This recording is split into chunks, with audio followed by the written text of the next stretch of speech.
આંધી તોફાનના કારણે દિલ્હી એરપોર્ટમાં અફરાતફરી, 200થી વધુ ફ્લાઇટ મોડી. દેશની રાજધાની દિલ્હી એનસીઆરમાં ભયંકર આંધી અને તોફાનના કારણે દિલ્હી એરપોર્ટ પર અંધાધૂંધી ફેલાઈ ગઈ છે. આંધી તોફાનના કારણે આઈજીઆઈ એરપોર્ટ પર હવાઈ સેવાઓ લગભગ ઠપ થઈ ગઈ હતી. શુક્રવારે સાંજે આવેલા આંધી તોફાનને કારણે ઇન્દિરા ગાંધી આંતરરાષ્ટ્રીય વિમાન મથક પર ફ્લાઇટની સેવાઓ ખોરવાઈ ગઈ હતી. ફ્લાઇટ્સ મોડી પડવાને કારણે સેંકડો મુસાફરો અટવાઈ ગયા હતા. આંધી તોફાનના કારણે શનિવારે સવારે પરિસ્થિતિ વધુ વણસી ગઈ હતી.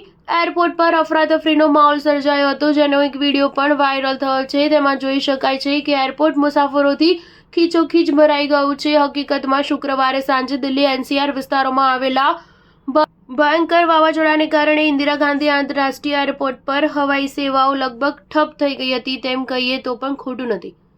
શનિવારે સવારે પણ આંધી તોફાનની અસર જોવા મળી હતી, જેના કારણે સેંકડો મુસાફરો કલાકો સુધી અટવાયા હતા. શુક્રવાર સાંજથી જ શનિવાર સુધી ઇન્દિરા ગાંધી આંતરરાષ્ટ્રીય એરપોર્ટથી 200થી વધુ સ્થાનિક ફ્લાઇટ મોડી સાંજથી ઉડાન ભરી શકી ન હતી. આંધી તોફાનને કારણે લગભગ 25 ફ્લાઇટ્સ તેમના નિર્ધારિત સ્થળોથી ડાયવર્ટ કરવામાં આવી હતી અને 7 ફ્લાઇટ્સ રદ કરવાની ફરજ પડી હતી.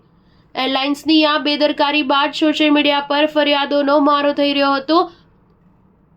સ્થાનિક એક અધિકારીના જણાવ્યા પ્રમાણે આંધી તોફાન પછી કેટલીક ફ્લાઇટ્સ ડાયવર્ટ કરવામાં આવી હતી અથવા રદ કરવામાં આવી હતી, જેના કારણે દિલ્હી એરપોર્ટ પર ફ્લાઇટની રાહ જોઈ રહેલા મુસાફરો અસુવિધામાં મુકાયા હતા. ડાયવર્ટ કરાયેલી ફ્લાઇટને દિલ્હી પહોંચવામાં સમય લાગ્યો, જેના કારણે એરપોર્ટમાં ભારે ભીડ થઈ ગઈ હતી. સ્ટાર ન્યૂઝ 7 હંમેશા સચ્ચાઈની સાથે.